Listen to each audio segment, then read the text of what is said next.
Morning, this is a quick response to your video, Piro, my view of QM, quantum mechanics. Interesting stuff. I just want to respond to a little bit at the end there, really, where you're contrasting, well, when you're talking about the kind of wave nature of the quantum fields, if you like, something like that.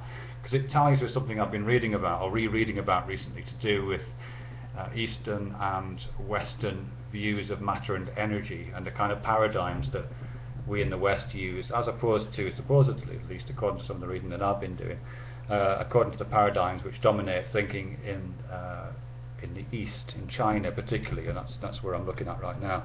And what it's basically arguing, this kind of stuff that I'm talking about and thinking about, is that in the West, particularly since Newton, the major paradigm that we've had in the sciences, but in kind of vernacular versions of that, in our language and thought, since the development of since Newton, and particularly since the Industrial Revolution, we've developed a mechanistic paradigm. That's very familiar, I think, to most of us, and that's come down as part of that. We've come to the understanding that the basic constituents of reality are ultimately matter.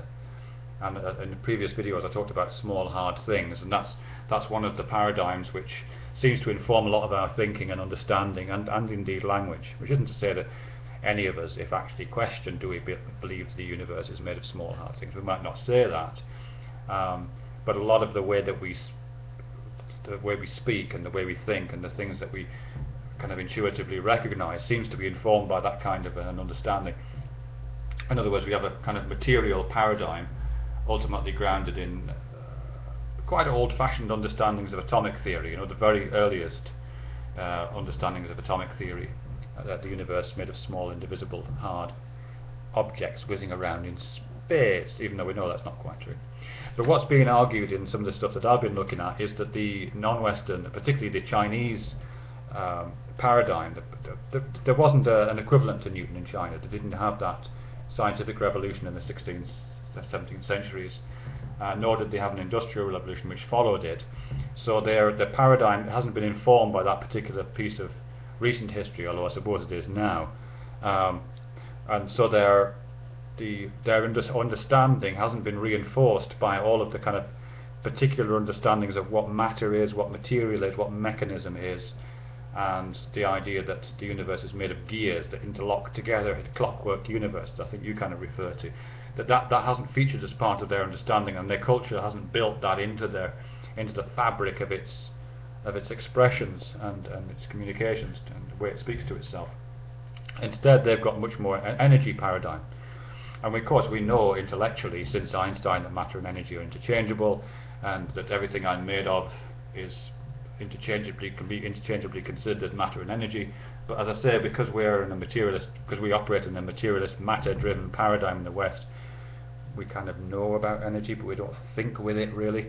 Whereas the claim is that in China, the energy paradigm is paramount, and that tends to be the set of metaphors that propel their thought, propel their understandings, propel their intuitions. And energy there is understood wave-like. There's a lot of wave-like references in the language and thought that goes on in traditional Chinese practices. Now, I'm not arguing for the truth claims that lie within traditional Chinese medicine, or any of the claims to do with meridians of the body and the flowing of qi, or any of those kind of things specifically, but just the general paradigm of looking at the world as a series of wave patterns, some of which are stable and appear to be standing waves, like myself and this computer, and others of which appear to be much more clearly in motion. That's the paradigm, whereas we tend to think, as I say, as the opposite of matter, which occasionally becomes energized. They tend to think of wave-like energy, which occasionally takes on the appearance of solid matter. I find that interesting. I thought it was fascinating.